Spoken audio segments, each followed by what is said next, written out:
Aš niekada gyvenime nesu savo vaikams padavus vaikiško meniu, aš nematau ten maisto. Dažnai keičiant partnerius yra daug didesnė moters makšties disbiozės rizika. Dėl oralinio sekso mūsų burnoje atsiranda patogeninių bakterijų, kurios gali sukelti dantenų uždegimą. Mes dabar per dažnai gauname receptą antibiotikams, nedidelės antibiotikų dozės, jos greičiausiai taps atsparios jiems. Ir kitą kartą tau tie patys vaistai nepadės. Nepamirškite paspausti prenumeruoti mygtuką, uždėti laiko ir parašyti komentarą. O tuo tarpu tie, kurie nemėgstate tokių intarpų kaip šis ir nenorite matyti reklamos, galite tapti nariais. Tiesiog paspauskite Join mygtuką mūsų YouTube kanale, prisidėkite 1 kavos puodeliu per mėnesį ir matykite visą turinį savaitę anksčiau be jokių reklamų. Šiandien jūs papasakosite mums apie viską, kas vyksta su mūsų žarnynu. Ir ši tema iš tiesų turėtų būti labai įdomi daugeliu žmonių, tačiau kažkodėl tik maža dalis to domisi ir visi visą laiką ieško būdų, kaip savo sveikatą tvarkyti vaistais, antibiotikais, ieškoti kažkur tai kitur priežasčių, tik tai ne savo žarnyne.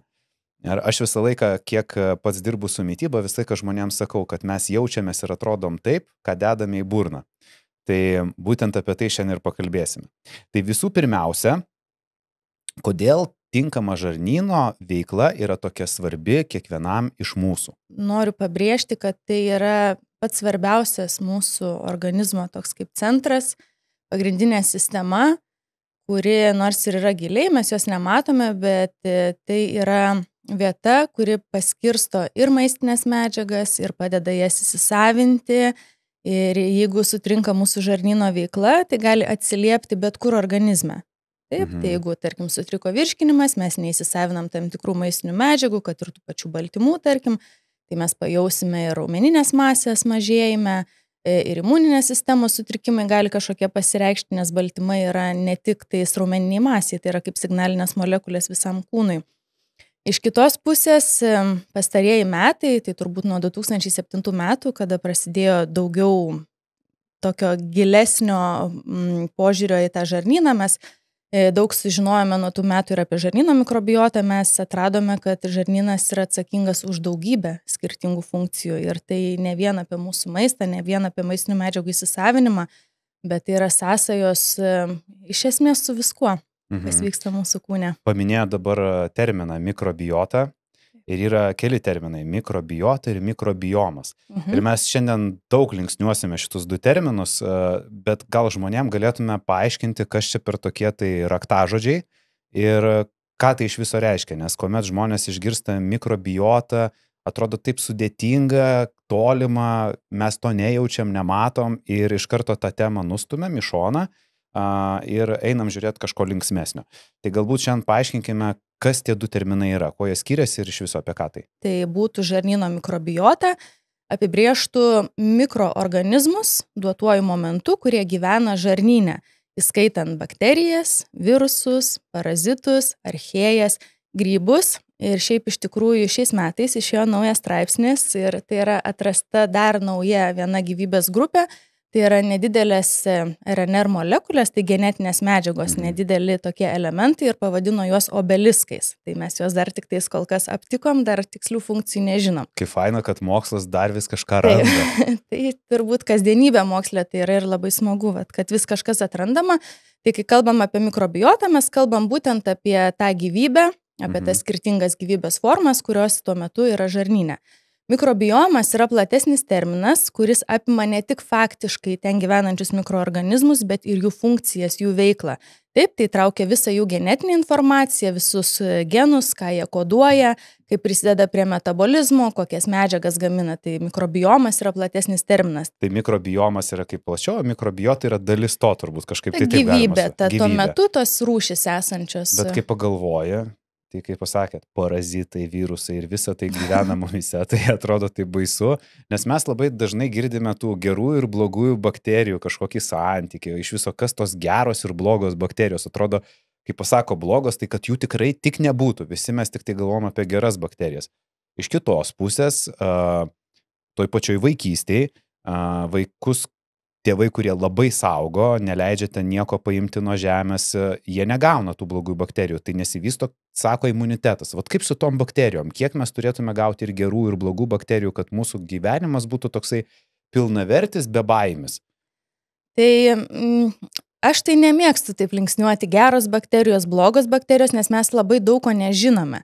Ir tam tikros bakterijos vienu momentu gali būti mums geros, kitų momentų gali būti mums blogos. Kaip ta pati bakterija gali būti... Taip, tarkim, viskas priklauso nuo bendro balanso ir nuo bendro santykio, kiek kokių tų bakterijų mes turim. Tarkim, turbūt yra labai plačiai viena žinoma blogoji bakterija, Clostridium difficile, kuris sukelia tokias tikrai ūmes infekcijas, jos dažniausiai pasireiškia, kai organizmas nusilpsta po antibiotikų kurso, kuomet mes smarkiai jau sumažinom savo mikrobiotos įvairovę ir tai sudarė sąlygas išvešėti, tarkim, tai Clostridijai, taip? Tai ji visada dažniausiai yra mūsų žarnyne ir ji turi tam tikras funkcijas tuo metu, kai mūsų žarnynas yra balanse, kur mums jokios žalos nedaro. Mes net nežinom, gal kažkada atsiras ir tokie tyrimai, kurie parodys, kad kažkokias mums kaip tik svarbias funkcijas tai atlieka. Kaip kad buvo, pavyzdžiui, parodyta su tokiais pirmuoniais mikoplazmom, mes galvom, kad jos blogos, bet iš tikrųjų gali būti ir naudingos. Mes dar labai daug darbo turime padaryti kaip mokslininkai, kad išsiaiškintumėm tas tikslias funkcijas. Tai būtent su Clostridijom taip yra. Kol žarnynas balanse, kol įvairovė yra didelė, ta sistema susireguliuoja savaime. Mums nereikia per daug stengtis ir galvoti, ką man čia dabar daryti, kad aš nepagaučiau blogos čia kažkokios bakterijos, ar aš čia privalgysiu dabar tik tais gerų bakterijų. Tie patys fermentuoti produktai. Taip, mes valgom fermentuotus produktus, norėdami padidinti mikrobiotos įvairovę. Tai ten irgi visko yra. Kas suvaldė raugintų kopūstų stiklainį? Niekas iki galo neištyrinėjo, kurios konkrečiai rūšis yra mums naudingos, kurios ne. Tai viskas yra apie balansą. Mūsų žarnynas vyksta kaip, visa veikla vyksta kaip fabrikė prie konvejerio. Tai reiškia, reikia ir tokių, ir tokių. Taip, vieni turi savo funkcijas, kiti turi kitas funkcijas ir yra, tarkim, netgi tokios sekos, kuriuose gali būti nuo 5 iki 10 mikroorganizmų ir nuosekliai, kol pirmas nepadarė savo darbo, neperdavė antram, trečiam, ketvirtam, penktam, tol 10 neturi ką veikti. Tai visas tai yra tokia labai gerai organizuota, protinga sistema, kuri evoliucionavo su mūsų kūnu daugybę metų. Ir mes tik tai po truputį pradedame pažinti. O kaip su evoliucija? Ar jeigu paimtume trumpesnį laiką, nes jeigu mes kalbėsime apie 100 000 metų, tai taip ta evoliucija aiški ir pastebima. Bet jeigu, pavyzdžiui, žiūrėtume 50 metų laikotarpį ir tą mitybos įpročių, gyvenimo būdo pokytį, nes jis yra didžiulis. 70 metai, kai pristatytas yra fruktozė visa, cukrus, greitas maistas, toj pačioj Lietuvoje po nepriklausomybės to greito maisto ženkliai daugiau atsirado. Mes kaip tik prieš laidą kalbėjom apie storosios žarnos vėžį, kad jaunesni žmonės pradeda sirgti tuo. Tai aš net nebijoju, kad yra maisto įtaka ir maisto įpročių įtaka. Kaip bakterijos evoliucionavo per šį trumpą laiką? Ar pastebimas kažkoks tai pokytis? Taip, bakterijų evoliucija iš tiesų yra labai greita. Žmogaus tas visas gyvenimo periodas yra, tarkim, idealiu atveju 100 metis, galvokim taip, bakterijai tai gali būti 10 minučių. Ir tas kiekvienas pasidauginimo ciklas, įsivaizduokit, per valandą mes galim turėti 6 bakterijų generacijas, kurios jau keitė savo genetinį kodą kažkaip, nes jie turi ir genų perdavimą daug lengvesnį tarp rūšių, tai jos evoliucionuoja nuolat. Ir žmogaus kūnas niekuomet nebuvo sterilus, taip, nuo pat ten visos tos evoliucijos pradžios mes visą laiką buvome bakterijoms ir kitiems mikroorganizmams namai, kuriais jie visada galėjo manipuliuoti, greitai keisdamiesi patys visi tie mikroorganizmai. Jeigu mes lyginam mikrobiotos įvairovę, yra tikrai daug tyrimų daroma, tarkim, su tom gentim, kad ir Hadzos gentis dabar buvo tyrinėjama, kurie vis dar laikosi tų tokių archaiškų principų, medžioja, renka gerybės ir panašiai, tai jų mikrobiotos įvairovė yra bent 40% didesnė negu vakarietiško pasaulio žmonių. Ir ką parodė tyrimai, kad tie jauni žmonės iš tos genties, kurie persikėlė gyventi į Ameriką, ten dažniausiai buvo toks tas judėjimas jų, tai tie įpročiai taip staigiai nepasikeičia, kadangi jie, ką buvo įpratę, jie panašaus maisto ieškojo ir persikėlė į tokį labiau vakarietišką pasaulį, Bet ilgainiui vis tiek tas racionas keitėsi, prisitaikė prie tos vakarietiškos dietos ir maždaug per 6 mėnesius jau buvo stebimas reikšmingas mikrobiotos įvairovės sumažėjimas. Tai mums net nereikia žiūrėti 50 metų. Mes tai galime pastebėti. Šiaip yra tikrai padaryti tyrimai, kad netgi per 24-36 valandas, priklausomai nuo to, ką mes valgiam, visa mikrobiotos kompozicija keičiasi. Ar kada susimastėte, kaip jūsų virškinimas ir bendra savijauta priklauso nuo gerųjų bakterijų? O gal tiesiog pavargote nuo nuolatinio pilvo diskomforto? Laikas imtis veiksmų. Dauguma mūsų gyvename intensyviu tempu, valgome nereguliariai ir patiriame stresą kiekvieną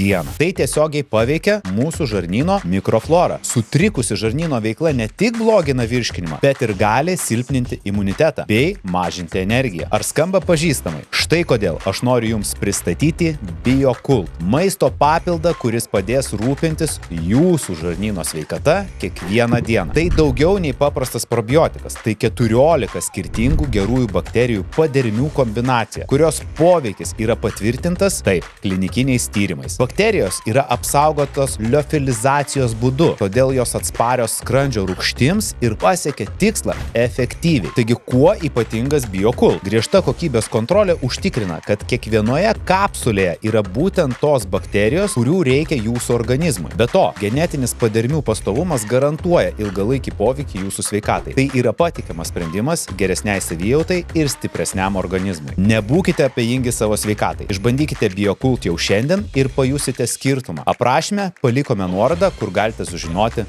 daugiau. O mes grįžtame atgal į laidą. Girdim keičiasi ir dabar aš kaip supratau, blogąją pusę keičiasi. Ką žmogui tai gali reikšti? O dabar sėdi žmogus jau, pasikeitė ir kas man iš to? Buvo 40 kartų daugiau gerų bakterijų, dabar 40 kartų mažiau gerų bakterijų. O kas mano to? Kas žmogui keičiasi ir su ta evoliucija, jog prastėja tų bakterijų kokybė ar tų bakterijų kiekis, kaip žmogui tai veikia? Tai visų pirma, mažėjant įvairoviai, mes būtent ir tampame labiau pažeidžiami toms vadinamoms blogosioms bakterijoms, kurios gali sukelti disbiozę, kažkokį tais sutrikdyti žarnyno balansą. Tai visų pirma, tai gali pasireikšti kaip ir tas pats viduriavimas, gali pasireikšti kaip vidurių užkietėjimas, gali sutrikti imuninės sistemos veikla, nes labai dažnai tai dabar yra sakoma, bet tai yra faktas, kad 70 mažiausiai procentų mūsų imuninės sistemos ląstelių yra susitelkusios žarnyne ir jos ten 70 procentų. Taip. Ir tai ne šiaip sau taip vyksta, nes reikia suvokti tokį dalyką, kad žarnynas mūsų organizme yra ta vieta, kuri nuolat sąveikauja su išoriniu pasauliu, nes mes ištisai valgome, geriame ir ištisai pateikinėjame įvairiausius, vadinkim, svetimkūnius iš aplinkos į žarnyną. Tai ten ir yra susikaupus ta pirminė imuninės sistemos armija, kuris skenuoja, ką tu šiuo metu į burną įdėjai ir nusprendžia, kas toliau vyks. Tai yra labai labai svarbios funkcijos ir visų pirma, sumažėjusi ta įvairovė jau tuo pačiu silpnina ir mūsų imuninę sistemą. Tai gerai, aš iš karto noriu paklausti, jeigu 70 procentų mūsų imuniteto yra žarnyne, tuomet visi tie nardymai į šaltą vonę, tenai, nežinau, vaikščiojimai išsirengus, grūdinimais ir taip toliau, tai jie turi mažiau reikšmės mūsų imunitetui negu tai, ką mes valgome? Iš esmės taip. Vis tiek tas pats pirminis atsakas imuninės sistemos yra daugiausiai reguliuojamas visų maistinių medžiagų ir gerųjų bakterijų ir panašių dalykų, ir tai yra susijęs su žarnynu.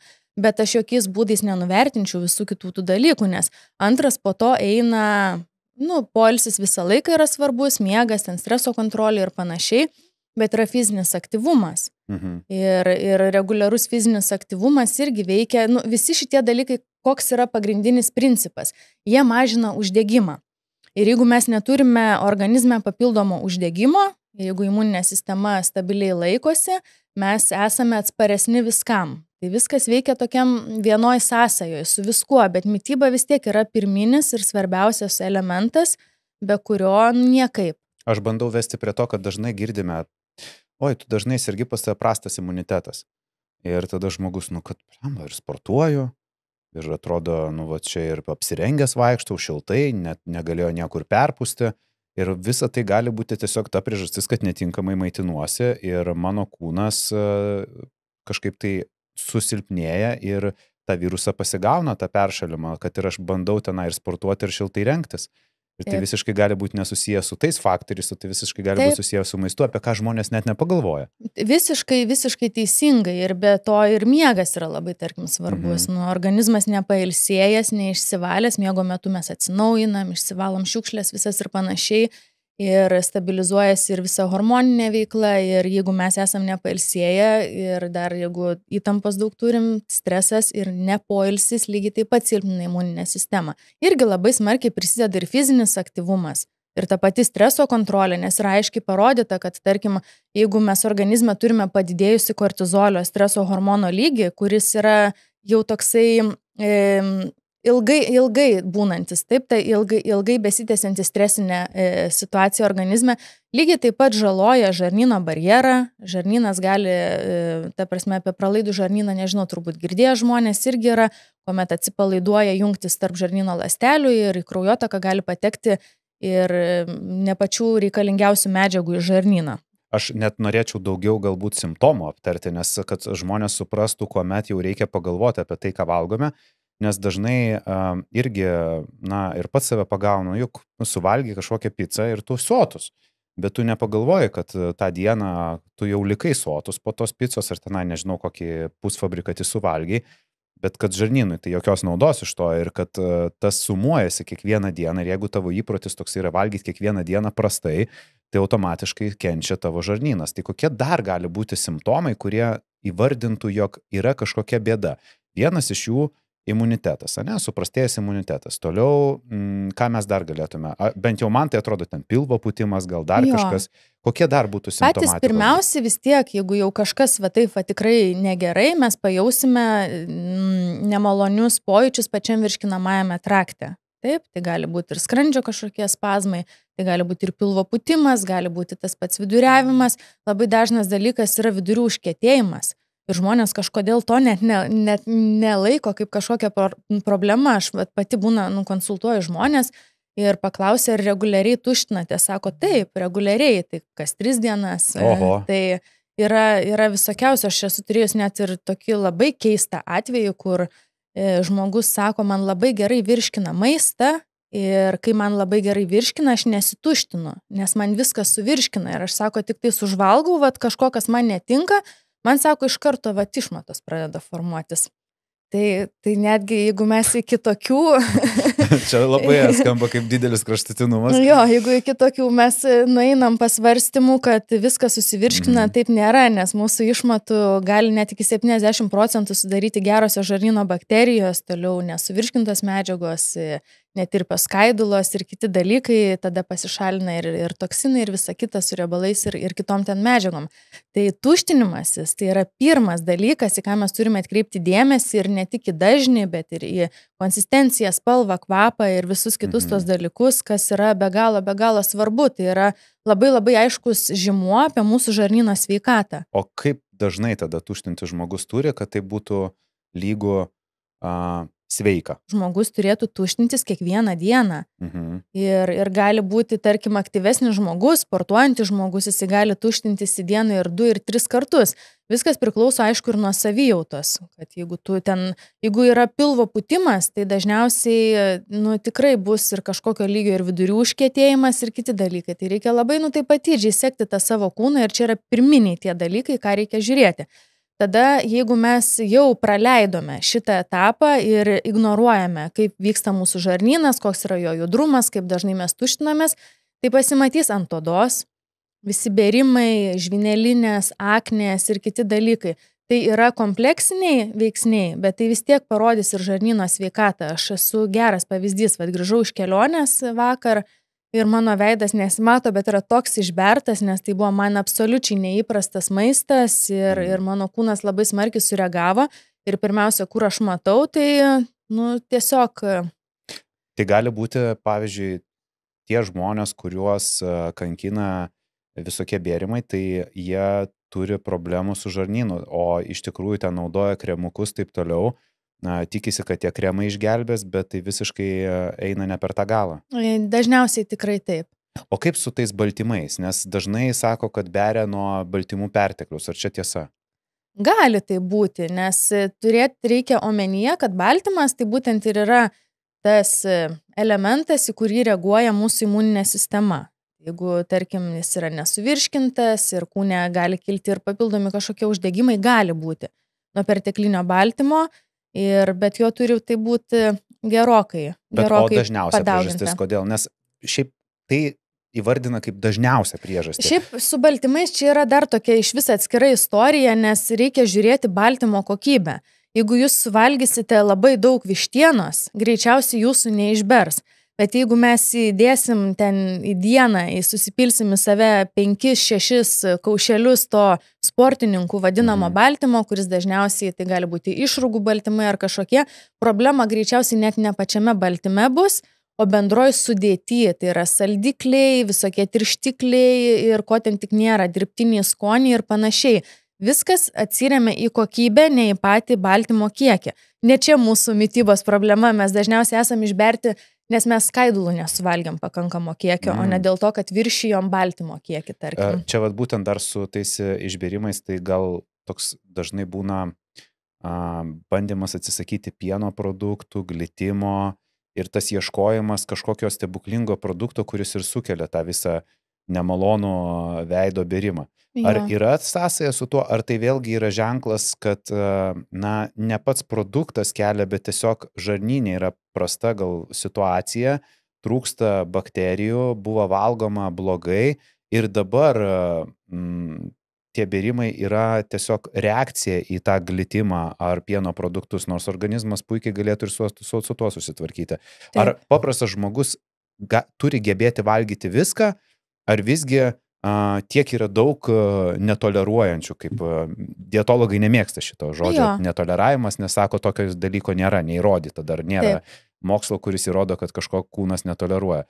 Tai kiek tas netoleravimas ir mikrobiota susiję dalykai ir kiek dėl to glitimo ir pieno produktų iš tikrųjų mes turime bėrimų? Pirmiausia, tai yra bent 2 būklės, kada glitimas ir pieno produktai iš tikrųjų gali būti jau taip faktiškai įrodyta, kad žmogus negali jų valgyti. Tai kalbant apie glitimą, tai yra celiakija ir tai yra aiškiai konkreti genetinė jo būklė, kada mes negalime vartoti būtent to baltymo kviečių. Ir ne kviečių, rūgių ir panašiai grūduose esančio. Antras, laktozės netoleravimas, kada tikrai neskaido piene esančio cukraus, mes negaminame fermento laktazę savo kūne ir žmogui tikrai sukelia pašalinius dalykus. Dabar tie visi netoleravimai, taip, jie dažniausiai rodo sutrikusi žarnyno barjerą, sutrikusią kažkokią, tai tą visą balansą gerųjų bakterijų ir mikrobiotos bendraja prasme. Ir jeigu kūnas yra sveikas, jis iš tikrųjų turėtų gebėti toleruoti viską, bet tai vėlgi yra labai individualu ir dabartiniam pasauly truputį netgi gal yra ir taip naivu tikėtis, kad mes galėsim vieną dieną į save susipilti maišelį Skittlesų, kitą dieną išgerti ten litrą pieno ir mums nieko nuo to nebus. Tai kai mes matome, ten, tarkim, veido bėrimus, odos kažkokias problemas, pirmas etapas dažniausiai vis tiek yra ta eliminacinė dieta, kuri taip naikina pieno produktus dėl kazeino, kad nekeltų papildomų reakcijų, dėl laktozės, naikina tam tikras grūdinės kultūras, tikrai ne visas reikia ir dažniausiai užtenka netgi tiesiog baltų nekokybiškų miltų ir jų produktų atsisakyti, tada atsisakai ne tik glitimo, atsisakai krūvos saldiklių, tirštiklių, visko, nes pasiskaitykit kada nors, kad ir kokio krosano sudėti. Pažiūrėkit, kas ten yra. Ten neglitimas didžiausia problema. Tai kai eliminuoji glitimą, dažniausiai daug šlamšto atsisakai ir šiaip iš savo raciono. Ir aš niekada nerekomenduoju tokių dietų laikytis ilgai. Ir per tą laiką, tarkim, gali būti eliminuoti tam tikri produktai, bet tu turi pakeisti juos kokybiškais produktais. Visą laiką klausimas yra, į ką mes keičiame ir jis yra daug svarbesnis negu tai, ko mes atsisakome. Nes jeigu mes atsisakom glitimo ir pradedam pirkti beglitiminės alternatyvas, kuris yra lygiai toks pat super perdirbtas, nekokybiškas maistas, mūsų organizmui nuo to jokios naudos nėra. Ir tik pakeitę produktus su glitimu, tarkim, į kitas kruopas, tarkim, ten tą pačią bolivinę balandą, grikius ar kitus dalykus, mes galime tikėtis pagerėjimo, nes mes suteiksime daugybę skirtingų skaidulų rūšių mūsų žarnyne esančiom bakterijom, nes kaip yra su žarnynu. Ta įvairovė formuojasi nuo vaikystės ir mes turbūt tokią stabiliausią pasiekėm apie 20 gyvenimo metus, kada jau nusistovi ta mūsų žarnyno mikrobiota ir yra užimtos visos nišos tenai. Ir kuo mes maitiname tą mikrobiotą, tos rūšys daugiausiai ir klesti, bet tai nereiškia, kad nėra kitų rūšių. Ir jeigu mes pradedame keisti savo mitybą ir duoti daugiau maisto tom bakterijom, kurios yra mums naudingos, valgyti daugiau daržovių, kruopų, riešutų, sėklų, tada užveši kitos bakterijos, kurios kaip tik galėtų mažinti uždegimą mūsų organizme ir padėti kovoti ir su berimais, ir su žvynelinėm, ir kiek yra tų autoimuninių dabar visokiausių problemų, kada tiesiog kūnas pats puola save. Vien dėl to, kad yra toksai didžiulis disbalansas ir tai dažnai yra tikrai ryškios sąsajos su žarnyno mikrobiota, su žarnyno barjeru. Gyvenimas pilnas pagundų, o ypač saldumynams, net laidos metu. Nenorėdamas vartoti daug cukraus, visada renkuosi alternatyvą – proteino batonėlius. Taip aš ne tik mėgauju saldumu ir desertu, bet gaunu reikiamų baltymų net 20 gramų iš vieno batonėlio. Beje, jie tinkami po ir prieš treniruotę, kelionėse, kaip saldus skanėstas po vakarienės. Juk kartais vakare taip norisi kažko saldaus. O skonių, tai matot patys, išsirinks kiekvienas. Gerai. Pasistiprinu, padedu į šoną ir grįžtam atgal į pokalbį. Aš girdžiu, kad trumpalaikė turėtų būti eliminavimo dieta. Viskas su tuo gerai, man visą laiką kyla klausimas, kaip grįžti, ane? Nes žmonės dažnai labai radikaliai atsisako ir tada pasako, aš visam gyvenimui jau 10 metų nevartoju glitimo. Bet man iš karto atrodo, kad tai yra atvirkščiai blogai, dėl to, kad tu tada savo organizme eliminuoji tą fermentą ar bakteriją ir vėliau tu vėl gavęs to, tu tiesiog jausi kaip apsinuodijimą kažkokį. Bet mūsų tikslas turėtų būti, kad mūsų organizmas būtų pilna puokštė visko, kaip ir jūs sakot. Tai kaip grįžti, įsivaizduokim, mane beria, atsisakiau glitimo savaitę, staiga sumažėjo spuogų. Tai reiškia glitimas, viskas, ir eliminuoju. Bet taip mėgstu, aš vis tiek suvalgyti tos ir picos norėčiau suvalgyti kažkada kartą į mėnesį ir dar kažką, tai kaip man grįžti prie to maisto, kad vėl nepamatyti to siaubo ant veido? Ta eliminacinė dieta turi būti labai protinga ir kad ji veiktų būtent į žarnyno stiprinimą, kad paskui tie menki kažkokie nuokrypiai nesukeltų tokių didžiulių neigiamų tų pasekmių. O tai tas stiprinimas kas yra? Tai būtent įdėjimas į mitybą kitų kultūrų skaidulų ir grūdų? Taip, tai turi būti ir grūdinės kultūros, ir daržovės, yra dabar tas populiarus terminas pilnos struktūros augalinė mityba ir tai turi vis tiek būti mūsų raciono pagrindas, kuo daugiau skirtingų augalų. Nes gyvulinės kilmės produktai skaidulų neturi, o skaidulos yra toks turbūt pagrindinis priešuždegiminis mitybinis elementas kartu su polifenolinėm medžiagom, kurios irgi yra išskirtinai augalinės kilmės produktuose. Jeigu mes sustiprinam savo žarnyną, mes valgome geruosius riebalus, sėklas, riešutus ir taip toliau, tie maži nuokrypiai paskui tos picos, aš irgi, pavyzdžiui, turiu labai tvarkingą mitybą, aš suvalgau kartais tos picos ir man nieko neatsitinka. Man jau atsitinka kažkas, kai per atostogas per daug atsipalaiduoju ir tada jau aiškiai pasimato, kad jau stabdyk viskas, nebegali savo daugiau. Kūnas pats parodo. Jo, bet tai nereiškia, kad jūs nebetoleruojate to, tai reiškia, kad tiesiog galbūt yra perteklius. Taip. Ar gali būti, kad, pavyzdžiui, pavalgius prasto maisto ir, įsivaizduokim, pica vienokia ir pica kitokia. Vieną picą suvalgiau su kokybiškais ingredientais, praeina 2 valandos, nei pučia pilvo, gerai jaučiuosi, neapsunkęs nieko, tai irgi pica, ne? Taip. Ir kitą picą suvalgau, kuri ten buvo pusfabrikatis ir po to man pilvo putimai, taip toliau. Ar tai yra identifikacija, kad tam produkte buvo kažkas blogai ir kiek žmonių tokią reakciją iš karto jaučia? Nes aš esu girdėjęs, kad kiti taip tokios reakcijos nejaučia. Pavyzdžiui, aš asmeniškai iš karto jaučiu. Man labai didelis jausmas po kelių valandų, kūnas visko parodo, kad buvo prastas maistas. Taip. Dėl to aš, pavyzdžiui, labai vengiu valgyti naujose kartais vietose, nes aš bijau to būtent neigiamo efekto. Jo. Ar tai ženklas, kad mano organizmas yra atvirkščiai subalansuotas, ar atvirkščiai nesubalansuotas, kad taip reaguoja? Aš tai visą laiką tą kūno tokį jautrumą, signalo siuntimą, kad žiūrėk, ką tu čia dabar darai, imu kaip teigiamą, jeigu tai nėra varginantis dalykas žmogui, kur tu jau iš vis nebegali nieko valgyti, nes tau kūnas ištisai siunčia signalus, kad ką tu čia darai, ką tu čia darai, ką tu čia darai. Ką besuvalgytum. Jo, tai niekada taip nebus, jeigu tavo visa mityba yra tvarkinga ir tik tais kartais nukrypsi. Ir tarkim, jeigu yra geras balansas žarnyne, vėlgi taip jautriai nereaguosi. Ir tiesiog, kad kartais ir mane, jeigu išberia, aš priemu tai kaip ženklą, kad aš jau blogai elgiuosi su savo kūnu ir tai nereiškia, kad su mano kūnu yra kažkas netvarkoja, kad jisai man tuos signalus siunčia. Nes dažniausiai tie, kurie nieko nejaučia, ir jie tada yra ir nelinkia ir tos sveikatos pasitikrinti dažniausiai, nes jiems viskas gerai, dar ir turbūt ir papiknaudžiauja tam tikrais dalykais, nes nieko nejaučia, bet kažkokiu gyvenimo etapu vis tiek išlenda. Aš skaičiau tokį įdomų tyrimą, kuriame buvo parašyta, jog 95% serotonino, laimės hormono, yra pagaminama žarnyne. Taip. Tai ką tai sako mums apie visus mūsų hormonus? Tai išeina taip, kad jeigu aš prastai maitinuosi, mano žarnyne yra prasta visų bakterijų ten balansas, tai aš negaliu būti laimingas? Taip, serotoninas ir jo metabolizmo visos sutrikimai tikrai yra siejami ir su psichologiniam problemom, ir su depresijom, ir su panašiais dalykais, ir tikrai yra aiškios sąsajos su žarnyno sveikata. Ir jeigu sutrinka žarnyno veikla, sutrinka ir šitų hormonų gamyba, mes labai aiškiai pajaučiame savo psichologinėje sveikatoje ir kitose organizmo funkcijose.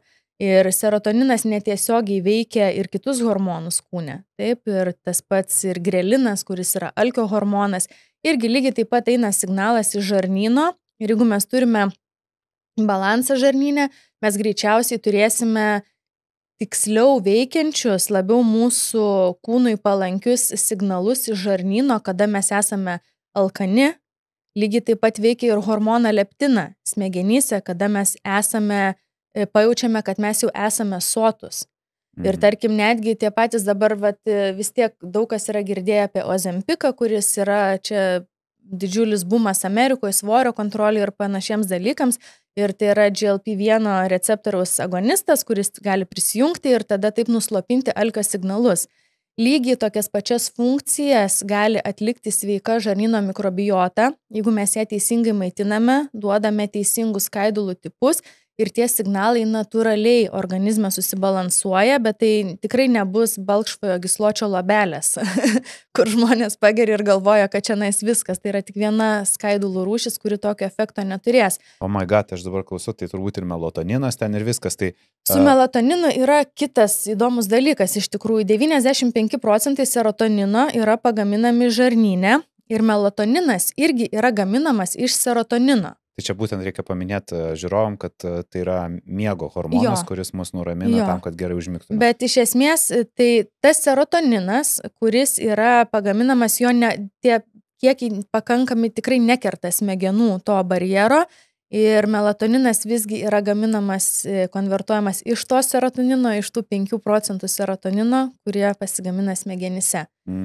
Supratau, tai nesu žarnyno jau labiau susiję. Bet vis tiek, tai bet kokiu atveju poilsio kokybė vis tiek priklausys nuo mūsų virškinimo sistemos, nes tai yra ne vienas signalas, taigi ten yra didžiulė magistralė, ta pati žarnyno smegenų ašis, kuri per klajoklinį nervą, tai tenais veikia ir neurotransmiteriai, ir imuninė sistema tenais įsijungia, ten yra didžiulė sudėtinga kompleksinė sistema ir mokslas dar tik tais gilinasi, kaip konkrečiai tiksliai ten veikia, mes daug maždaug galime numatyti, daug duomenų turime iš tyrimų su pelėmis, bet pelės nėra žmonės, tai mes ne viską galime imti kaip faktą, kad lygiai taip pat veiks pas mus, bet kad tai turi didžiulę įtaką žarnyno viso mikrobiomo veikla, mūsų psichologiniai sveikatai, mūsų laimiai, mūsų sotumui ir taip, kaip mes atrodome, tai yra 100%. O paminėjot greliną leptiną ir man iš karto norisi paklausti asociacijos tarp nutukimo viršsvorio ir žarnyno veiklos, nes dažnai žmonės mažindami kūno svorį akcentuojasi ant kalorijų sumažinimo, ne tiek kiek kokybės maisto, bet kalorijų mažinimo ir didelio aktyvumo. Automatiškai stresas, kortizolio daugiau, taip toliau. Kaip žarnynas pats daro įtaką tam svorio didėjimui? Ar turi mikrobiota tokį ženklų poveikį mūsų svoriui? Labai ženklų turi. Labai ženklų ir geras pavyzdys turbūt būtų, čia prieš porą metų, man atrodo, yra pasirodęs tas tyrimas, kuomet žmogaus mikrobiota buvo implantuota sterilioms pelėms. Tai kai tie mikrobiotos pavyzdžiai buvo imami iš normalaus svorio žmonių, pelėms tai neturėjo jokios įtakos, o tos pelės, kurios gavo nutukusių žmonių mikrobiotą, lygiai taip pat nutuko, netgi augintos lygiai tokiomis pačiomis sąlygomis, valgė lygiai tokios pačios energetinės vertės ir kokybės dietą. Tai čia yra, ta prasme, neatsiejamas tas ryšys ir netgi yra tam tikros bakterijų rūšys, aiškiai jau išskirtos, pavyzdžiui, kad jeigu mes turime jas savo žarnyne, iš to pačio maisto nutukę žmonės įsisavina 20% daugiau energijos ir tai galiausiai vis tiek kaip depozitas kaupėsi riebalo pavidalu. O tada kaip su paveldimumu? Jeigu, pavyzdžiui, tėvai yra nutukę arba turi viršsvorį, ar vaikai yra užprogramuoti, nes, vaikai tai yra vis tiek, jie gimsta, gauna bakterijas, mama ten tėtis bučiuoja juos, maitina, laiko rankose, vis tiek tos bakterijos persiduoda ir iš lūpų, ir iš burnos, ir iš kūno, iš visur, iš odos. Ar tai irgi turi įtakos vaikui, kad tėvai turi viršsvorį ir vaikas tada yra labiau linkęs į viršsvorį? Absoliučiai taip. Aišku, viršsvoris yra daugiakomponentis toksai reiškinys, bet dabar kalbant apie mikrobiotą ir paveldimumą, tai kaip genų mes mikrobiotos taip neperdodame. Pirminis kontaktas su bakterijomis vis tiek gimdymo metu atsiranda, kūdikiui gimstant ir gimstant natūraliais takais, jau jisai yra gauna tą tam tikrą bakterijų dozę iš savo mamos organizmo, skamba kartais nelabai kaip, bet tai gauna ir tų pačių motinos žarnyne esančių bakterijų dalis vis tiek yra aplinkui visus tos gimdymo takus ir panašiai, tai jau nuryja vaikas ir su tais skysčiais ir su viskuo, ir tai būna tas pirmasis bakterijų, kaip pasakyti, profilio formavimo etapas. Toliau kitos bakterijos yra gaunamos su motinos pienu. Tai visos tos laktobacilos, bifidobakterijos ir panašus dalykai. Ir žinoma, kad toliau ta mikrobiota priklauso, kaip ji formuosis nuo to, kokioje aplinkoje tu esi. Ir jeigu tavo aplinkoje yra tam tikros bakterijų rūšys, greičiausiai, kad ir tu turėsi panašias, bet tai niekada nebus didelis procentas, nes net identiški dvyniai ir augia tom pačiom sąlygom, jie dalinasi tik iki 30% bakterijų profilio. Tai reiškia, maždaug 70 lieka absoliučiai unikalus. Ir tarkim, nuo motinos ir tėvo gali būti skirtumas ir 80%. Tai tas nutukimas toksai gali būti kažkiek su bakterijų profiliu susijęs, gali būti daugiau su gyvensena, nes jeigu tėvai yra nutukę, tai dažniausiai vis tiek tai yra daugiau įpročių, gyvensenos ir visos tos aplinkos įtaka, ką tu diegi savo vaikui, duodamas maistą, tokį patį kaip valgai tu, rodydamas elgseną, jeigu tai pasyvus gyvenimo būdas ar panašus dalykai, tai yra tokie neatsiejami vis tiek komponentai. Aš pats šitą dalyką studijavau ir man buvo tikrai nuostaba ir aš nežinau, kad yra toks didžiulis skirtumas tarp to, kai vaikas gimsta natūraliu būdu ir, pavyzdžiui, per cezarių pjūvį. Ir teko skaityti, jog Brazilijoje 90% vaikų turi problemų su imunitetu, dėl to, jog ten yra grožio kultas ir ten 90% moterų gimdo su cezario pjūviu, nenatūraliai.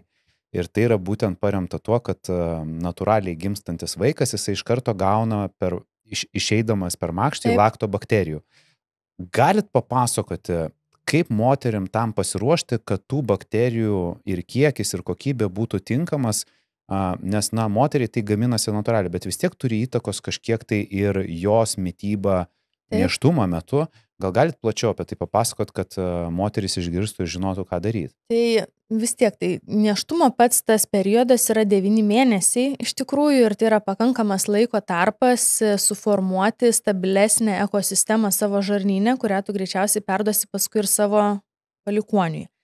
Tai iš esmės netgi tai, ką mes valgome, kokius turėjo mitybos įpročius mama nėštumo metu, tam tikrų pavidalų persiduoda ir vaikui, nes jisai vis tiek ir per kraujotaką, ir per kitus dalykus buvo vis tiek jam pateikiamas tam tikros medžiagos, kurios jam paskui gyvenimo eigoje bus labiau priimtinos. Pavyzdžiui, ten kokie, kad ir daigai, ten kažkokie kartus ar kokia rūkola.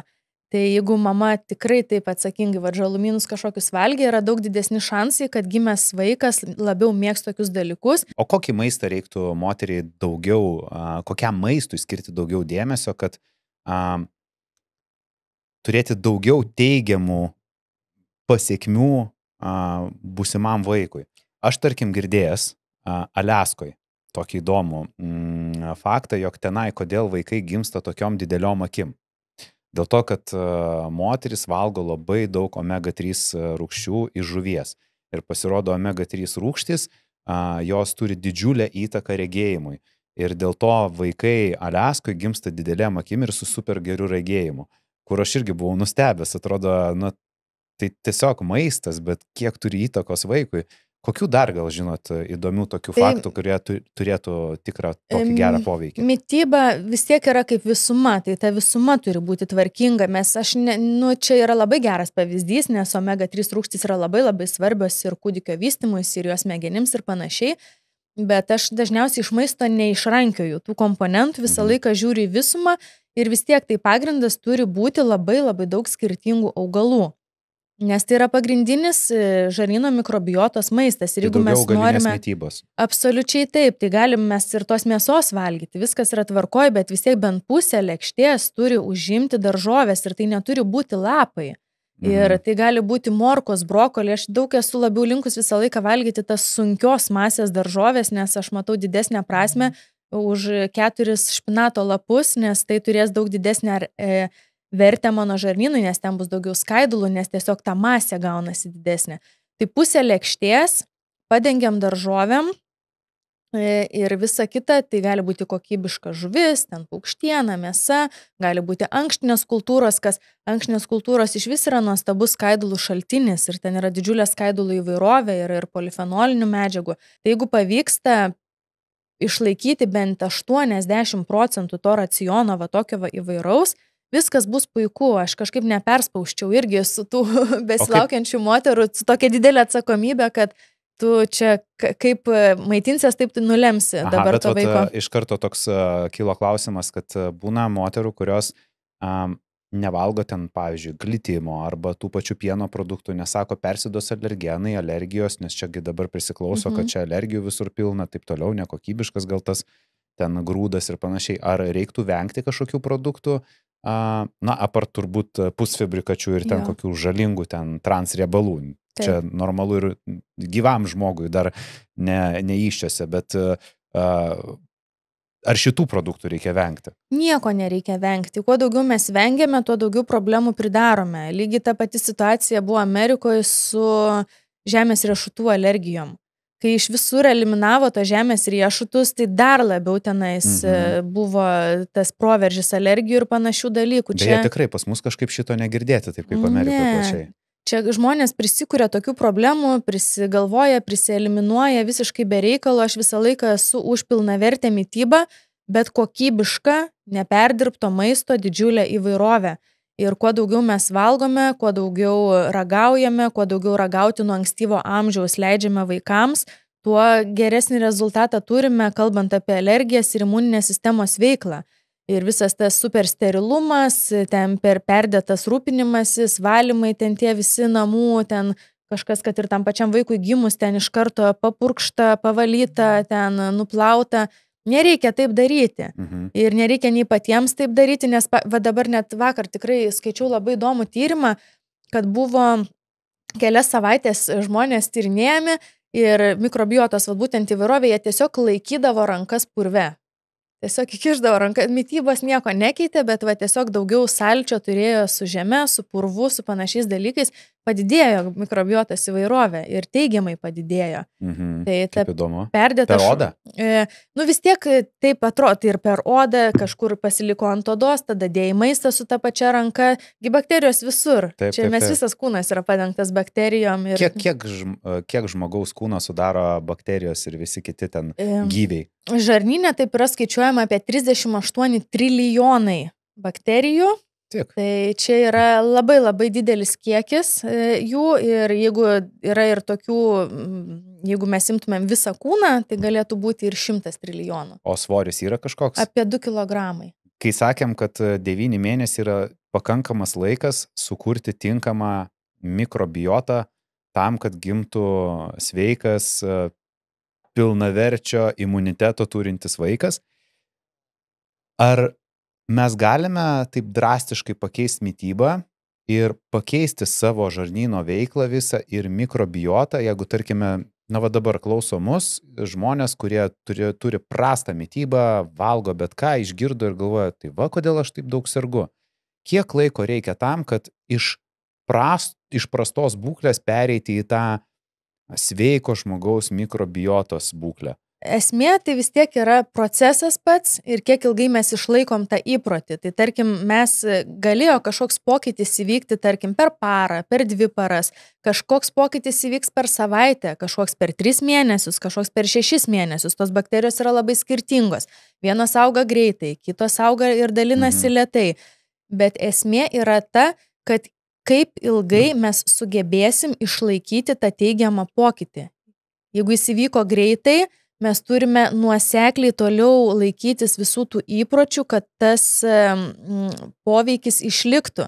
Nes jeigu mes tik nustojame toms naudingoms bakterijoms duoti maistą, populiacija reikšmingai sumažėja ir visa ta funkcija, visas tos teigiamos pasiekmes imuniniai sistemai lygiai taip pat gali grįžti į pradinę būklę. Reversu grįžti atgal, ne? Tai visą laiką aš esu linkusi... O kas greičiau yra, grįžti atgal ar gerėti į priekį? Taip jau labai smarkiai mes tos mikrobiotos pakeisti ir negalime. Mes ją suformuojame tais pirmaisiais gyvenimo metais, didžiausią įvairovę pasiekėme ties paauglystę, tuomet ties 25-30, man atrodo, nusistovi.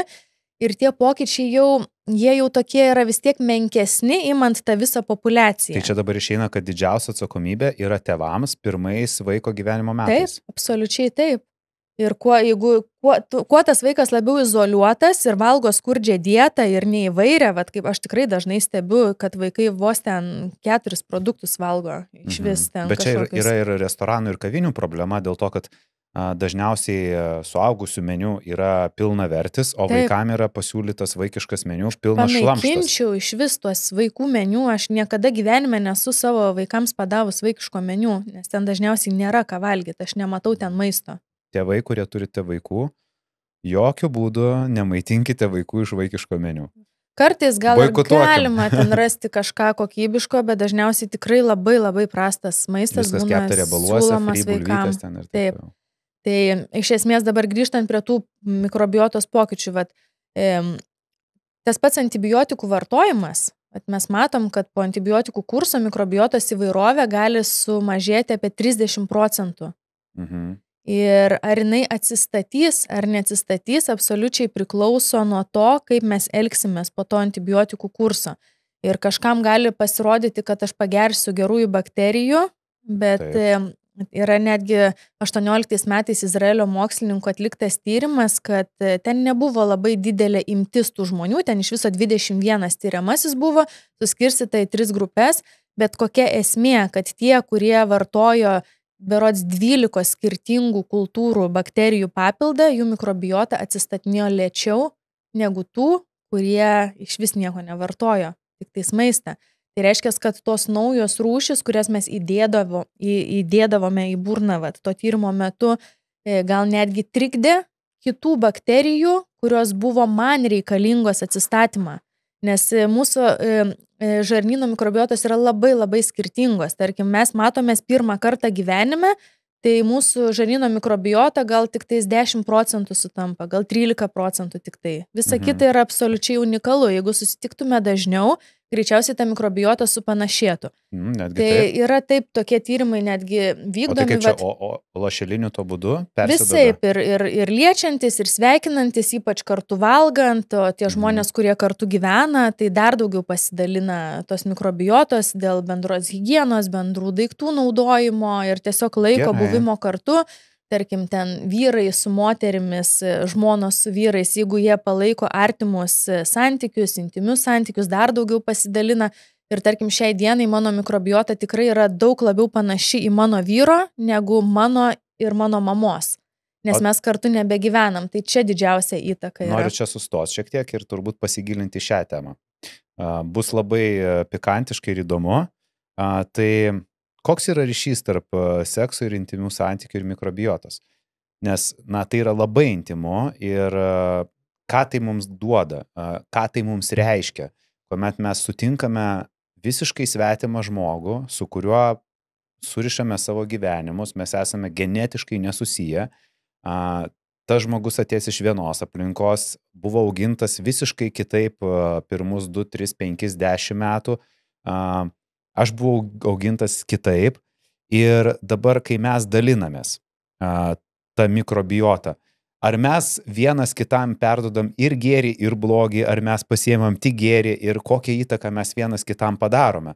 Ar mes galime vienas kitam atvirkščiai pakenkti ir mūsų abiejų suprastėti visą mikrobiotą, ar atvirkščiai mes vienas kitą papildome ir nuo to tik tai abiejų kokybė gyvenimo gali pagerėti?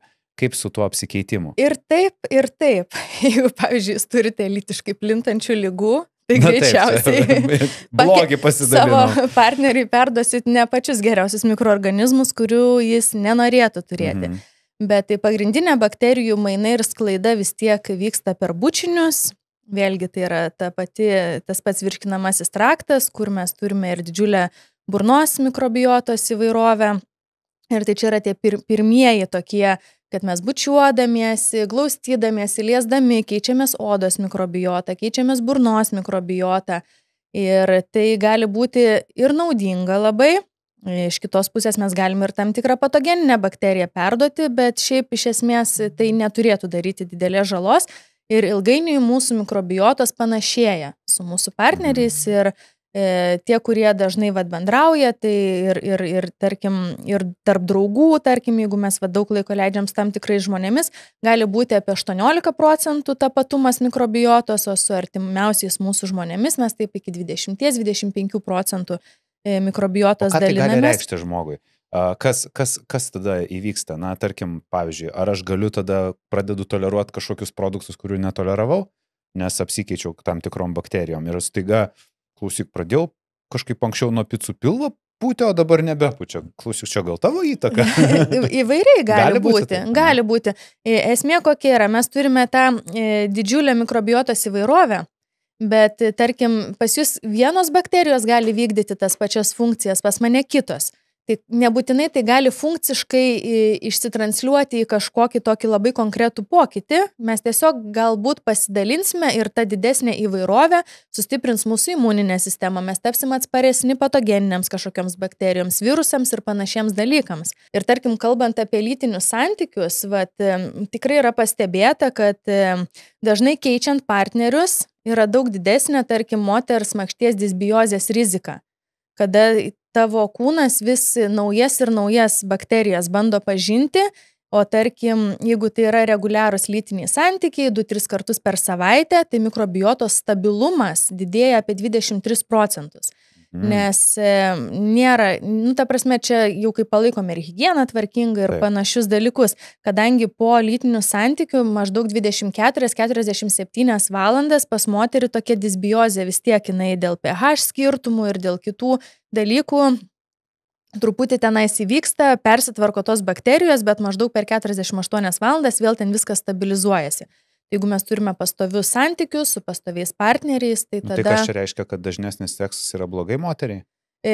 Keičiant O partnerius. su tuo pačiu partneriu? O su to pačiu partneriu, nu taip, toks tyrimas buvo, kad 2-3 kartai per savaitę tas yra naudinga. Bet ten visą laiką buvo tas higienos momentas ir mes turime labai skirtingus tuos intimius santykius, labai skirtingus įpročius. Ir pavyzdžiui, buvo netgi tyrimai, kad dabar mes esame atlaisvėję, tenais yra įvairios tų santykių formos ir tarkim, ką mes stebime, kad tarkim dėl oralinio sekso mūsų burnoje atsiranda patogeninių bakterijų, kurios, tarkim, yra siejamos tik su lytiniais organais ir kurios gali sukelti, tarkim, dantenų uždegimą. Wow. Tai yra ir tokių dalykų, bet tai galbūt tai yra pavienės bakterijos tokios ir šita sritis turbūt nėra taip gerai išanalizuota.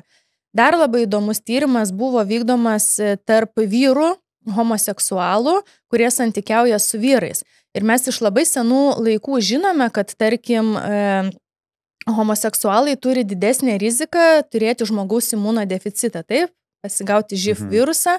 Ir dabar buvo atliktas tyrimas, kad būtent tokio pobūdžio analiniai santykiai labai smarkiai pablogina mikrobiotos būklę.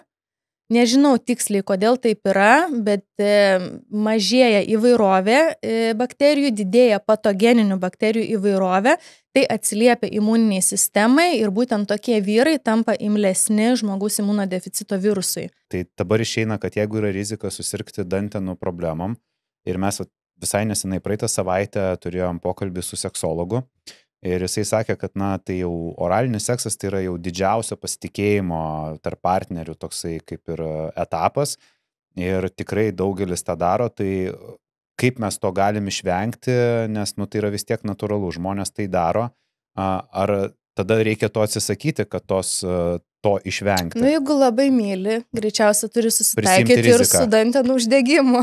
Prisimti riziką, taip, supratau. Ne, aš juokauju, šiaip iš tikrųjų elementari higiena. Elementari higiena ir tie patys mitybos įpročiai, kad jeigu aš turiu stiprią savo viso organizmo mikrobiotą, žarnyno, burnos, greičiausiai nebus man to dantenų uždegimo. Tai vėlgi atsiliepia į tą pačią įvairovę ir į bendrus mikrobiotos stiprinimo principus ir elementarią higieną. Dar noriu grįžti prie antibiotikų, alkoholio ir kitų ten tokių, sakyčiau, ne tai, kad žalingų, bet tų visų dalykų, kurie, yra ir žalingi, ir greiti sprendimai. Ir man teko skaityti vienos profesorės knygą, kuri ilgus metus dirbo Amerikoje ligoninėse ir jinai buvo ta, kuri kaip ir visi gydytojai išrašinėjo vaistus. Ir jinai galų gale užpyko ant visos šitos vaistų industrijos ir sako, nesąmonė, iš tikrųjų reikia viską gydyti per žarnyną. Ir jinai atidarė savo kliniką, kur jinai užsiima tik tai žarnyno gydymu, jau virš ten 20 metų. Ir jinai apie tai yra parašius knygą, jog antibiotikai tai yra tiesiog laikinas sprendimas ir jeigu pas tavį yra kažkokia liga, tarkim, nežinau, seborėjinis dermatitas, tu antibiotikų išgėriai, taip, tu nuraminai tą bakteriją, tą grybelį ar ką ten ir, žodžiu, pas tave dingsta seborėjinis dermatitas, bet tai nereiškia, kad jisai dingo. Ir jeigu tu toliau prastai maitiniesi, seborėjinis dermatitas grįž, todėl kelias yra viską naikinti per žarnyną. Tai kaip yra su antibiotikais? Ar visgi mes galime visas ligas pažaboti per mikrobiotą, ar, yra taip, kad be antibiotikų nėra kelio ir kada tuos antibiotikus verta gerti, nes dabar atėjo laikai, kai juos rašo, kada netingi. Šiek tiek peršalai, greičiau nori pasveikti antibiotikai. Ir kaip su tais antibiotikais? Antibiotikai yra nuostabus atradimas, išgelbėjęs labai labai daug gyvybių. Jeigu mums nebūtų reikėję antibiotikų, kuomet jie atsirado 20 amžiaus ten viduryje kažkada, nebūtų buvę tiek daug mirčių nuo infekcijų ir panašių dalykų. Kad ir, tarkim, mes tuo metu greičiausiai turėjome įvairesnę mikrobiotą, nors kažkiek pramonės tuo metu jau buvo paveikta, bet mes galim grįžti į dar ankstesnius laikus, kada tikrai žmonės turėjo įvairią mikrobiotą, maitinosi tenais augalais, kišo rankas į žemę ir panašiais dalykais, jie mirdavo. Ir jie mirdavo nuo bakterinių infekcijų. Tai aš niekuomet nesmerksiu antibiotikų, tai yra didžiulis žmonijos laimėjimas, išgelbėjęs milijonus gyvybių ir jie yra be galo svarbus, bet jie turi būti vartojami tada, kada reikia, labai protingai ir tikrai mes dabar per dažnai gauname receptą antibiotikams, nes daug yra kitų metodų, netraumuojant mikrobiotos, pasigydyti ir tą anginą beprasidedančią, bet tai vėlgi yra kiek tu indėlio įdėsi, nes yra labai paprasta pagerti tablečių 3 dienos ir būna žmonės kiti ir nutraukia, nes jau viskas jisai pasveiko ir taip kuria dar didesnės problemas, nes tuomet bakterijos, kaip ir minėjau, evoliucionuoja labai greitai. Tai jeigu tu joms davai tik tais 3 dienas nedidelės antibiotikų dozės, jos greičiausiai taps atsparios jiems. Ir kitą kartą tau tie patys vaistai nepadės. Tai čia yra nauja didžiulė žmonijos problema. Ar dėl to reikia būtinai tai išgerti visą kursą? Taip. Be kalbų, kad tuo metu, ką mes žudėm, tas ir žūtų ir nebūtų išvystęs atsparumo būtent tai cheminiai medžiagai, kuri buvo nukreipta prieš tą bakteriją. Tai antibiotikas žudo kažkokį tai virusą? Ne, bakteriją. Bakteriją? Taip. Bakteriją, kuri yra bloga. Ir antibiotiko tikslas yra ją visiškai nužudyti ir aišku, aplinkui nužudo ir geras bakterijas. Taip. Ir jeigu mes pradedam žudyti ir kažkiek apžudom, bet lieka, jos tampa atsparios ir mes dar tik savo pabloginam situaciją. Taip. Ir jos gali pradėti vešėti, ne?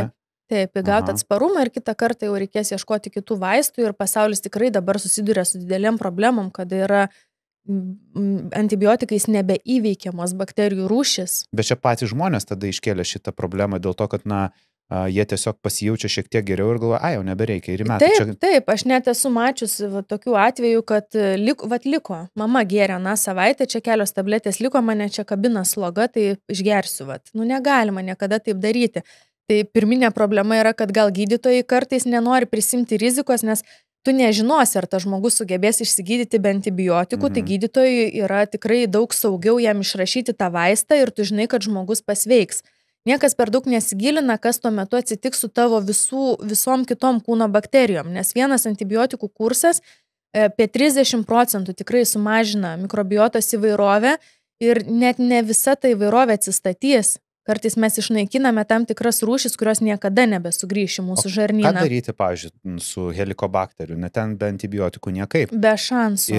Ir kaip tada atstatyti žarnyną po tokios sudėtingos bakterijos, kur žmonės praranda labai daug svorio, sveikatos, imuniteto. Ir kaip tada vyksta atstatymas, kad grįžti į savo pirmykštį gyvenimą, kuris buvo normalus, o tu ten po antibiotikų kurso bejėgis, nežinau, besvoris ir nežinai, ką daryti. Su Helicobacter pylori tai pirmas dalykas, tai nereikia nusigazdinti to antibiotikų kurso, nes reikia turėti minty, kad tai yra pripažinta kaip kancerogeninė bakterija, kuri turi labai labai aiškę sąsają su skrandžio vėžiu. Ir jeigu mes bijodami tų pasiekmių, kas atsitiks po antibiotikų kurso, nusprendžiam prisimti riziką susirgti skrandžio vėžiu, tai tiesiog mes turim suprasti, ką mes darom, nes aš tikrai sutinku ne vieną žmogų, kur negersiu. Negersiu, nesinaikinsiu, aš nieko nejaučiu, bet pasiekmes yra aiškios. Ką daryti po kurso? Tai yra visų pirma mityba. Tai gali būti, kad jeigu labai smarkiai paveikta žarnyno veikla, gali būti ir tam tikri probiotikai. Gali būti ir, tarkim, jeigu viduriavimas, tai gali būti ir mielegrybiai tam tikri, Saccharomyces boulardii gali būti pavartojama, kad neišvešėtų kiti grybeliai tenais, kurie yra mums nenaudingi. Gali būti naudingos ir tam tikros bakterijos, iš tikrųjų, jeigu žmogus jaučiasi blogai ir pagerėjimas pasijaus. Bet pirmas dalykas vis tiek aš visą laiką rekomenduoju bent mėnesį laiko laikytis tvarkingos mitybos be alkoholio, nes žmonės dažniausiai nevartoja alkoholio, kol geria antibiotikus ir tada jau pasileidžia. Jiems ten jau vakarėlį dezinfekuoja. Tiesiog patį antibiotiką dezinfekuoja. Ne, aš kalbu apie bakterijoms, ką daro. Tai bakterijas nunaikina, žaloja visą bakterijų ekosistemą alkoholis. Lygiai taip, kaip per COVID mes purškiam rankas, kad nusinaikintumėm virusus ir bakterijus nuo rankų. Lygiai taip pat mes išgeriam ir supilam tiesiai ant tų bakterijų alkoholį. Taigi jis turi lygiai tokią pačią funkciją. Tas pats yra su maisto konservantais visais. Tam, kad maistas ilgiau užpakuotas išliktų šviežus, į maistą prideda konservantų. Konservantai yra skirti tam, kad nesidaugintų bakterijos. Jie lygiai taip pat suveiks ir žarnyne. Vien dėl to visas tas perdirbtas maistas su visais priedais ir yra siejamas su mikrobiotos įvairovės mažėjimu. Stanfordo mokslininkų tyrimas, kad mikrobiotos įvairovė labai sėkmingai atstato fermentuoto maisto valgymas ir ten buvo 16 gal savaičių, berods, tyrimas vykdomas ir buvo 5 porcijos fermentuoto maisto per dieną ir buvo žmonės pradiniam taške matuojami ir ten paskui buvo skirtingi time pointai, kada žiūrėjo, kaip keičiasi jų mikrobiotos įvairovė. Tai buvo nustatyta, kad 5 porcijos fermentuoto maisto produktų per dieną reikšmingai ne tik padidina mikrobiotos įvairovę, bet ir sumažina bendrą uždegiminį organizmo foną. Taip, nes dabar daugybė ligų yra su lėtiniais uždegimais eina organizme ir senėjimas. Tai va, tai gali būti rauginti kopūstai, kimči, kombučios, jogurtai, kefyras ir panašus dalykai. Neskanu, sakys dabar daugelis žmonių. Ir ką tada daryti? Kankintis su skaudančiu skrandžiu ir lėtiniam ligom. Tai jo iš tikrųjų čia natūralus vaistas, kurį tiesiog kiekvienas vartodamas kiekvieną dieną, bet jau mes Lietuvoje tikrai turim raugintus agurkus ir raugintus kopūstus. Ar jeigu, pavyzdžiui, aš pasirenku raugintus kopūstus ir valgau tik tai juos, ir nevalgau ten kimči, kambučią, jogurtų, ar irgi man taip pat gerės viskas, ar visgi reikia įvairovės ir čia? Gali būti įvairovė, bet tai nėra kritinis momentas. Tai pavyzdžiui, aš siūlyčiau bent jau natūralus jogurtas, be priedų, be saldiklių, be braškių, be ten kitų nesąmonių. Geras natūralus jogurtas, jeigu norit patys dedat vaisius, riešutus, sėklas, bus dar didesnė nauda. Ir tada bent jau rauginti kopūstai arba rauginti agurkai, ką mes labiau mėgstam. Nes kimči tai dabar toks naujadaras čia pas mus. Tai išeina, kad pieno produktas, tai lakto, bifido bakterijos ir tada kopūstai. Persipynė, ten vis tiek tos bakterijų rūšis yra ir tas pienarūgštis rūgimas, jisai gali ir iš pieno kultūrose pasireikšti ir daržovėse. Vis tiek susidaro pieno rūgštis ir panašus dalykai. O kaip su antibiotikais? Kiek kursų per metus? Ar yra toksai skaičius? Kur, dar leistina išgerti, bet reiktų stengtis, pavyzdžiui, tenai nepiknaudžiauti daugiau negu. Jeigu antibiotikų reikia, juos reikia vartoti. Bet jeigu galima jų išvengti, mes jų ir vengiame. Yra idealu niekada nevartoti antibiotikų, jeigu taip susiklostė gyvenime, kad tu esi labai sveikas ir tiesiog išvengiai tokių infekcijų, kurias reikėjo spręsti antibiotikais. Tai tobula. Jeigu galim nevartoti antibiotikų. Turbūt reiktų labai paliesti tokią visų žmonių, kurie turi gyvūnus temą, nes gyvūnai turi savo mikrobiotą, mes turim savo mikrobiotą.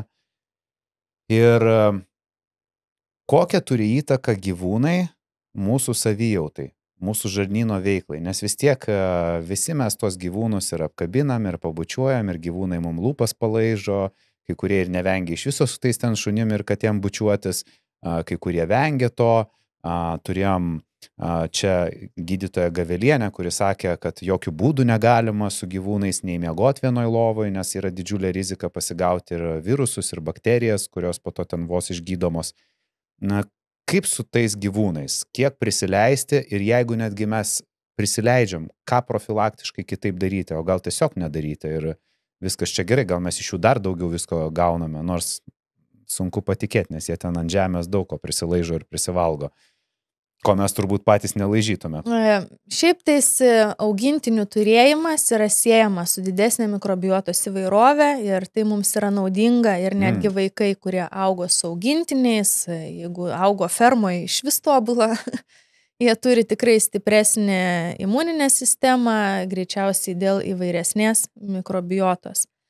Ir kada kyla jau tokių klausimų, vėlgi, elementari higiena. Gal tikrai nebūtina ten bučiuoti, laižyti ten tų burnų duoti ir panašių dalykų, bet jeigu tu ten glostai, prisiglaudi ir po to, nusiplauk tas rankas, ar taip sunku. Tik tais, aišku, mes turim laikytis ir tos gyvūnų higienos ir tuos nukirminimus daryti gyvūnams, ne žmonėms.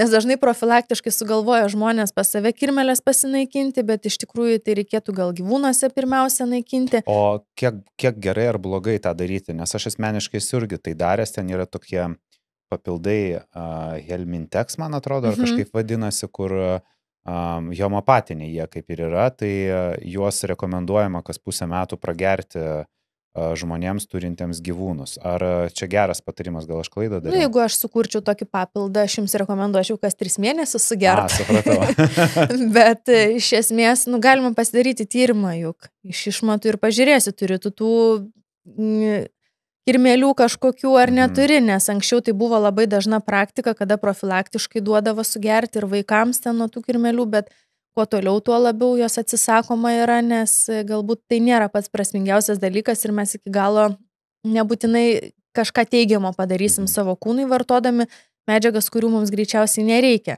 Tai rūpinamės gyvūnų higieną, nuprausiam, nuplaunam kojas, neleidžiam lipti ant stalo, sumaitinam vaistus nuo kirmėlių, galbūt nesidalinam maistu, bet myluoti, glostyti, glaustytis tikrai galima ir tai bus labai naudinga. O kaip žmogui pasitikrinti savo mikrobiotą? Ar yra kažkokie tyrimai, kaip tą atlikti?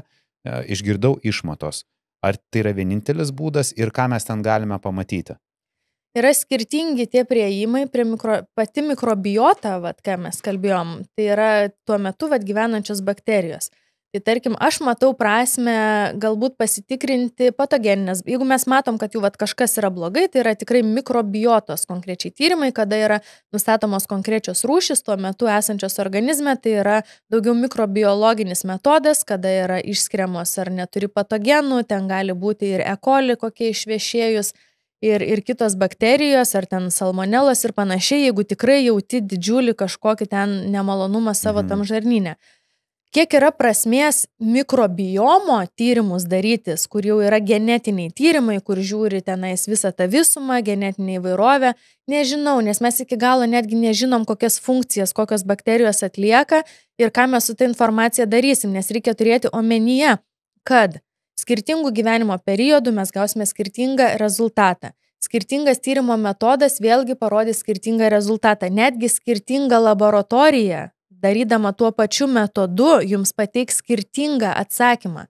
Tai kas iš to finale žmogui, kokia iš to nauda, dar yra labai abejotinas klausimas, ar mums to reikia, kol kas yra viskas nauja, bet pavyzdžiui, jeigu labai smalsu ir išsirenkam vieną kokybišką tiekėją, aš pavyzdžiui daugiau būčiau orientuota, yra ten skirtingos metodikos, aš žiūrėčiau į metagenominį metodą, kuris nustato ten daugiau informacijos negu 16 sRNR metodas ir tada išsirenki patikimą laboratoriją ir jeigu nori, pasižiūri tam tikram laiko taške, tarkim, kokia buvo mano mikrobiota ir tada gali ten kas kažkiek laiko pasitikrinti, jeigu turi atliekamų pinigų ir esi labai smalsus ir gali pasižiūrėti, ar aš ilgainiui praradau kažką, ar aš kažką įgijau ir tarkim po antibiotikų ten kokio kurso nepasidaręs gali pažiūrėti, aha, pas mane išnyko ten tas ir galbūt man reikėtų atsistatyti tokiom ir tokiom rūšim.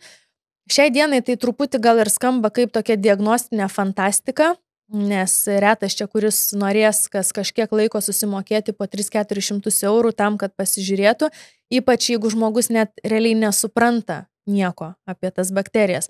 Tai aš dar kol kas labai atsargiai žiūriu į tuos tyrimus ir kiek jie mums yra vertingi, naudingi. Esu aš vieną kartą daręs mikrobiotos tyrimą ir buvo ten daug visokių rezultatų. Bet vienas, kas mane nustebino, man tuo metu buvo pakilęs rūgštingumas, kuomet aš valgydavau juodą duoną. Ir man parodė tyrimas, kad jeigu aš pradėčiau valgyti daugiau bulvių ir saldžių bulvių, man tas rūgštingumas sumažėtų.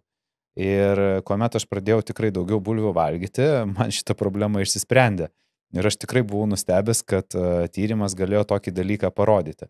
Tai man tiesiog čia prieš kokius 3-4 metus teko progą pasinaudoti, čia pirma tokia klinika tą dalyką darė, tai man pasiteisino, bet kiek aš norėčiau tą dažnai kartoti, jeigu aš pajaučiu vis kažkokią tai simptomą, tai tiesiog yra per brangu ir tiesiog turbūt tiek neverta. Kas yra su bulvėm ir saldžiom bulvėm? Tai yra atsparieji krakmolai.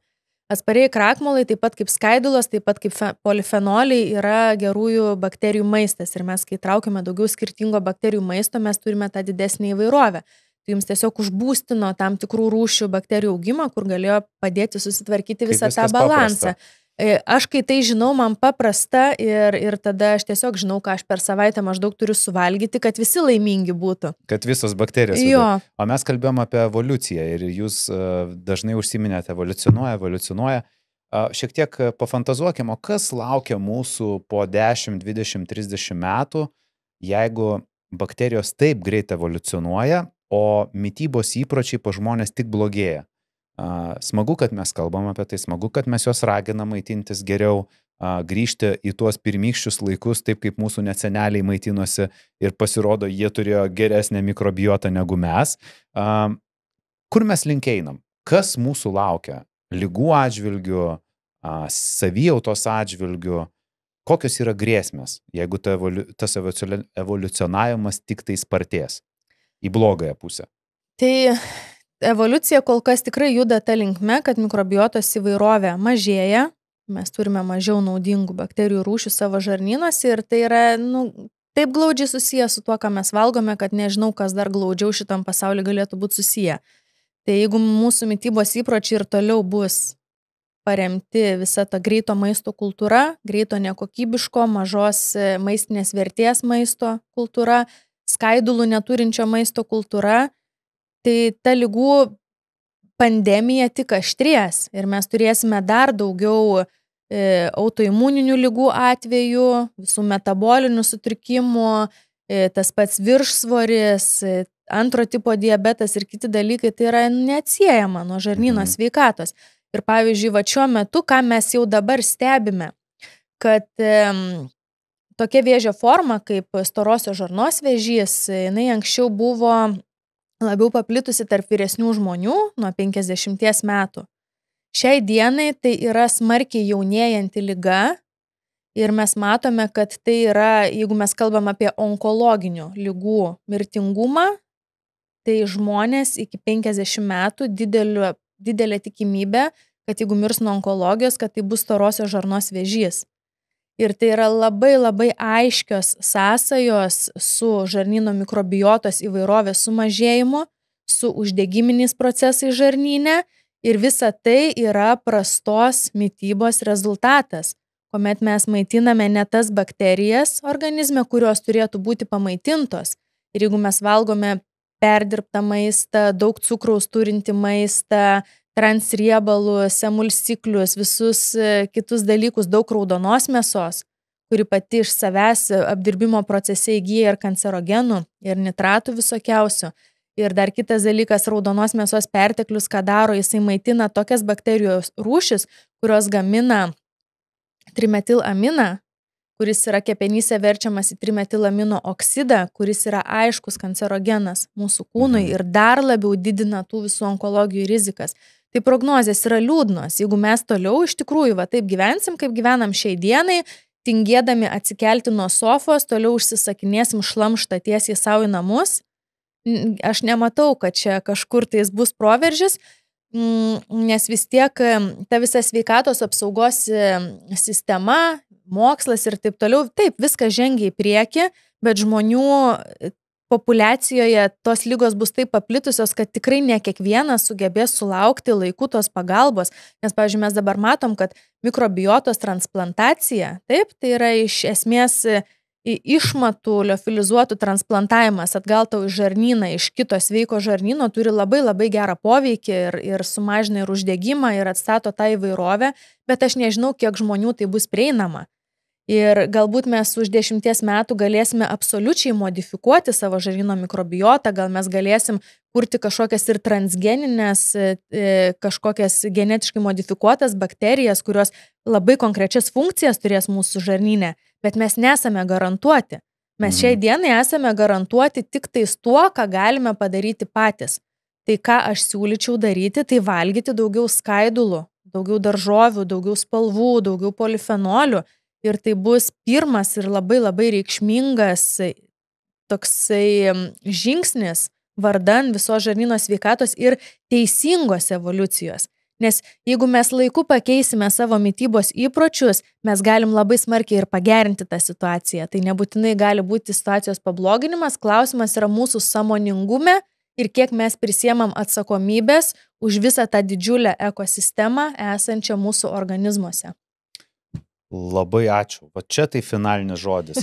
Aš labai tikiuosi, kad daugelis išgirdo pačią mintį, jog viskas priklauso nuo jūsų Ir labai aš palinkėsiu visiems, kurie klausė ir, pavyzdžiui, planuojate vaikus arba laukėtės vaikų, o gal vat ką tik gimė vaikučiai. Na ir nebūtinai, gal jau ir vaikučiam yra 5-6 metai. Užsiimkite jų mytybą. Teisingai? Užsiimkite jų mytybą, planuokite tą mytybą, galvokite apie tai, ką valgote. Na, o jeigu lauks tas liūdnas likimas, tai palinkėsiu mūsų valdžiai atidėti krūvą pinigų sveikatos paslaugoms, nes tų pinigų prireiks. Jų visą laiką reiškia truks. Na, bet tikėkime, tuo keliu nenueisime ir sąmoningumas nugalės ir žmonės pradės maitintis vis sveikiau ir geriau. Ir nepamiršk, kad visa paslaptis yra tiesiog paprastume. Valgyti paprastus, grynus produktus ir netingėti jų pasigaminti.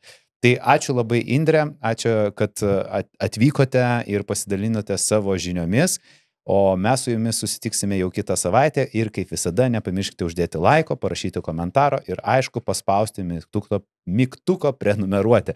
Iki.